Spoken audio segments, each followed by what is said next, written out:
Bye, everyone. Fine. Hi, everyone. Whatever. Hey, this is bye, in fact. This is goodbye. This is the final episode of the game, I assure you. Plankton, what are you doing? Don't bother me now, kid. The third key to the safe is around here somewhere, and I intend to find it. You know, are we not going to talk about the fact that normally there's like a whole street and whatnot around here? It's one thing that Plankton, like, broke most of the Krusty Krab, which, mind you, nobody reacts to. But, like, he destroyed, like, the entirety of the surrounding space. There's not even a ground there anymore. You'll never find it, Plankton, because I'm the one who hit it. And even I don't remember where I put it. There's still a plot hole here, I think, where Plankton doesn't realize, even though he has the map of where they are, that there's a key here at the Krusty Krab where he started. Well, the map says it's around here somewhere. Like I said. It's a blasted sesame seed. I tell you, this map is confusion. Once you pesky meddlers are out of the way, I will find that key and claim my rightful place as ruler of all Bikini Bottom. Not so fast, Plankton. You have forgotten one? I guess in hindsight, I've done some thinking about this because I had to remember, and by that I mean look up, again, some details. Did I look anything up? I think I just remembered. But I had to remember some details about the film, the first SpongeBob movie. And yeah, Plankton did basically, in essence, become ruler of Bikini Bottom, in actuality, by overtaking a fast food chain. I mean, I was joking about that being silly on the console version, but here we are. Oh yeah? What's that, numbskull? Yeah, Patrick, what is it? I don't think he has a skull. What's what? Does anyone here have a skull? Sandy does. What do crabs have? I don't know. The crucial detail? Well, why forget?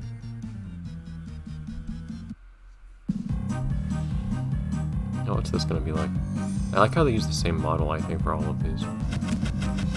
Get pickled. You know what? No. No pickle. This is the weapon one should really use. Should I bother with sprockets? I can pick up all the sprockets after the fact. Are those the same enemies that appear in the other boss fights too? And maybe this game actually repeats the boss fight verbatim every time, or maybe it just gives him more health each time or something. I feel like he has more health. I don't know how the rate of fire of your fist compares to your gun. So I don't know if it's more practical to shoot or punch the robot damage-wise. Although one should probably keep in mind that, and all those projectiles, or maybe he just shoots more projectiles on each subsequent fight. Although at this point, hello, I might need to run around a little bit. For the sake of finding some kelp bow. Preferably not accidentally locking onto things. This game has RNG. Give me food, thank you. They still throw honeys from the beginning of the game at me though, which is kind of weird. Hi. Oh, there's actually a finite resource here. Hey, by the way, I'm assuming this whole time that you have to redo the fight if you're out of health. That has not been confirmed, I don't think. I would not be surprised actually if there was not a consequence to dying. Some games are like that.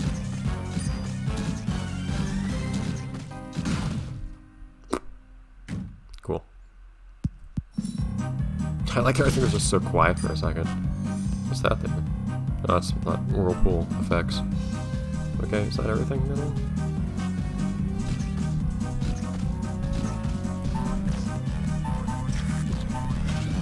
Every weapon has a different sound, but they just chose a really strange sound for this one.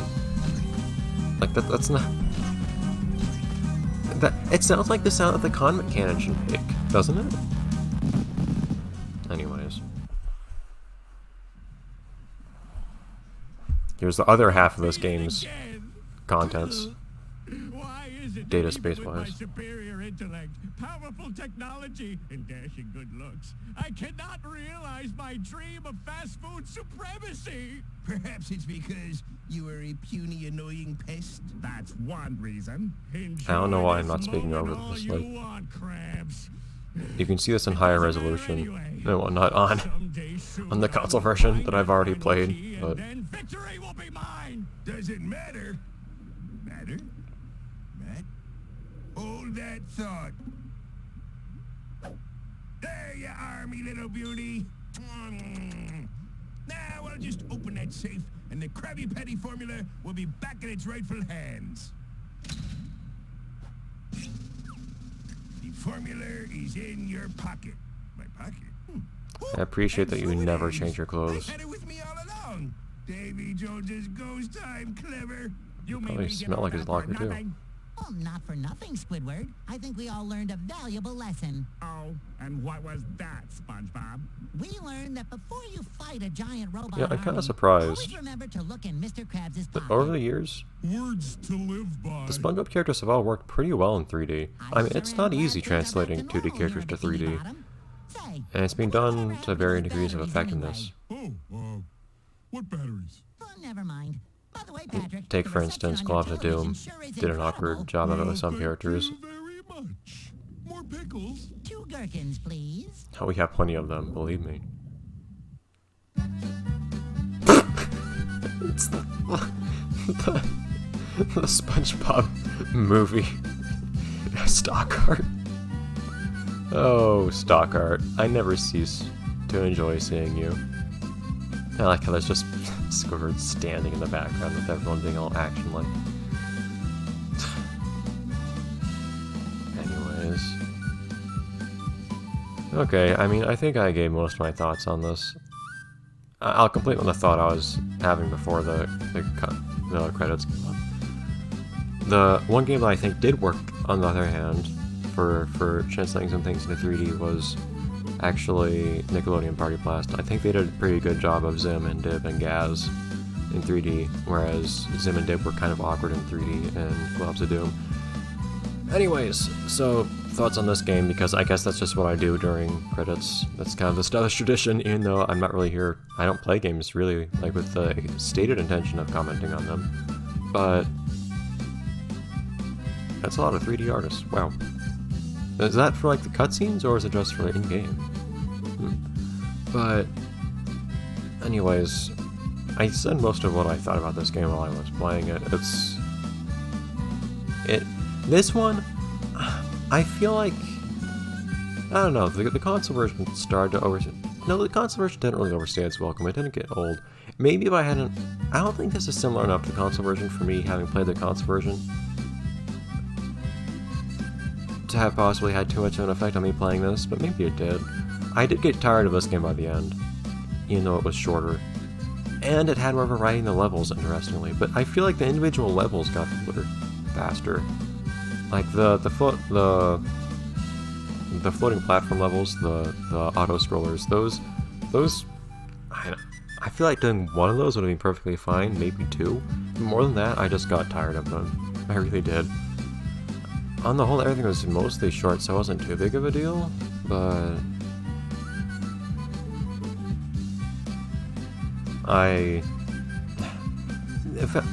well, here's the thing. The main thing I think that kept me going in the console version was having the excitement of new weapons that were progressing and actually doing more stuff and new and different stuff. The excitement of saying, oh, what's the next upgrade for this weapon going to be? How's it going to change how that weapon works? We had that throughout the entirety of the console version.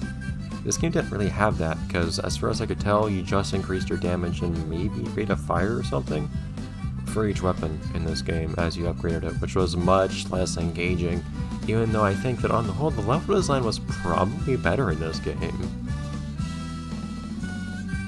I think it was just that without the weapon progression being as interesting, the level design in itself wasn't enough to hold the game up. Or something like that, maybe. I don't know. Oh well. So, when I said at the end of the console version that I had something overdue to play, I actually do still have something overdue to play, and I've made preparations to play it. I had to spend some time figuring that out because some awkward things happened. But I know what I'm playing next, and it's a game that's long overdue. I think there are a couple games that are long overdue at this point, actually, but it's one of them. And maybe it might set off a trend of playing games that are long overdue on this channel. It is a licensed game, of course. I follow up licensed games with licensed games, and non-licensed games with non-licensed games, usually. I'm playing 2 games at any given time. Usually one is licensed, and the other is not licensed. I feel like I'm speaking too fast lately. I'm trying... I need to... That's an awkward thing for me, because sometimes I can even make an active effort to enunciate while speaking quickly, and yet I'll listen to it back myself if it's recorded, and yet it won't be spoken clearly at all, evidently. Just awkward. Like, what I feel I'm saying while I'm saying it is not what's actually happening. Oh well. I'm trying to work on that. I'm at least conscious of it now and noticing it while I'm playing things, which is not the case before, or was not the case before. I still need to work on, like, organizing thoughts and not forgetting what I'm saying as I'm saying it, though. Oh well. We've got some real broad scope for the credits in this game, I feel like. I remember web content and user experience producer, knowledge base management. Like, these aren't usually things I think you'd credit in a game, unless standards have just changed. I remember a time where you just credited the programmers and that was it. Not really like every person in the company, in the publisher and the game studio. In fact, I don't know if you even usually credit the publisher outside of just saying, here's the logo of the people who published the game. I don't think you usually said who was involved with them. Maybe you did. The main example that comes to mind for me is, this might not be a normal one, but Mysterio's Menace on the Game Boy. I played that on this channel, you can go check. But that was one of those funny ones where it was really personal, where you actually had like pictures of people and stuff like that. It was cool. That was one of my favorite credit sequences, actually. It's not like over the top or anything, it's just like small and personal. I liked it. But I don't think it had a bunch of like, it was very brief. I don't think it had a bunch of like, here's every management all the way up to the CEO and the entire corporation of both the game studio and the publisher. I don't think. I might be misremembering things, but we have higher standards of things now too, so it also involves more people making things. And I know in big cases you can have really long credit sequences, like what, I think Grand Theft Auto 5, which was a massive undertaking, I think, had like half-hour credits or something. For those not familiar, like, to give you a notion of the scope of that game, how big of a production it was, let's say that. I'm not talking about content-wise, although I think it was big in that too. It was, I think, when it came out, the second highest grossing piece of media ever, next to Frozen, if I remember right. Kind of a weird thing to start talking about on a Spongebob game, but I think it's for good reason. Seriously though, were the credits this long in the console version? I'm noticing a lot. I haven't been looking, mind you, but I'm noticing a lot fewer French names. Are you just talking about... I thought we at some point moved over to publisher. Are these all just the publisher? Like, maybe things were different back in the day. Well, like art directory, see, that probably has something to do with the game itself. But maybe standards have changed in terms of like what kind of influence and how much power and whatnot the publisher has. Nickelodeon would like to think, oh, they're including Nickelodeon things too, I guess. I don't recognize these special things names. Yeah, I was about to say, where's Steven Hillenberg? Cinematics, there we go, that was outsourced to another studio. That's interesting. Yeah, this had a lot of parties involved in making it, I guess, which is interesting. Is what ended up happening. Schultz, I feel like I recognize that name. Isn't there usually a name that Rob Lemon. Was Rob Lemon listed on here? I don't even know who Rob Lemon is, I just see his name everywhere. Maybe I should look one day. But maybe it's just better not knowing who Rob Lemon is. I don't know. Look development. I'm a look developer. I'm curious what that means. But, one, I guess you have more parties involved in making a game nowadays. But I also wonder if, in terms of like getting credit to the publisher, if publishers just have more first mate. Oh, the first mate, Greg Schultz. I guess you gotta do that stuff yourself. How was it? I always hear lately about publishers having like an iron fist for game studios, and maybe that has something to do with it. Yep, still some French names. I recognize some of these songs from the console version actually.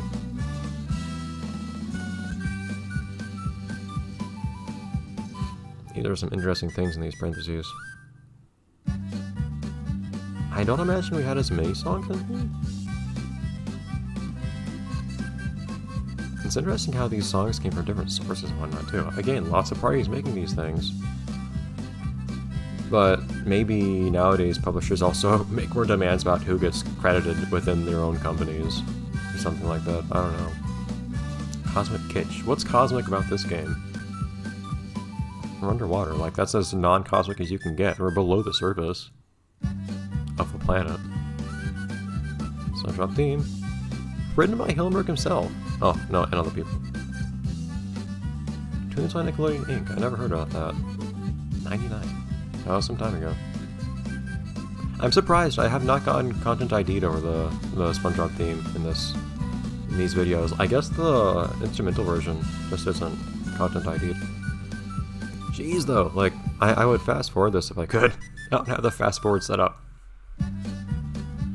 Engineer. Just engineer. Nothing more. I'm curious, did we get to keep all the... Who's Clem? Oh, no, he's one of the Planktons.